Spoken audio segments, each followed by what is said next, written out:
Елбасының тапсырмасын орындау үшін ағымдағы жылы қосымша 20 мың грант бөлінді. Осылайша гранттардың жалпы саны 2 жылдың ішінде 39 мыңнан 2 есе өсіп, 69 мыңға жетіп отыр. Оның ішінде биыл 20 мың бөлінген гранттары. Қазіргі уақытта олардың барлығы бөлінді. Гранттарға ие болған балалар оқуға кірісті, яғни 51 мың студент бакалавриатта, 13 мыңы магистратурада, 2 мыңнан астам PhD программалар бойынша білім алуда.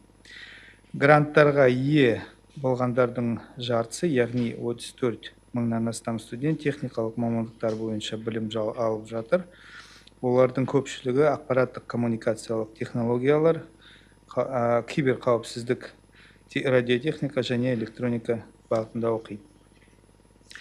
5 мыңнан астам грант серпін программасы бойынша ауыл жастары үшін қарастырылған, және гранттардың 20%-ке жуығы мұғалімдерді оның ішінде күшейтілген тілдік бағыттар бойынша даярлауға арналған.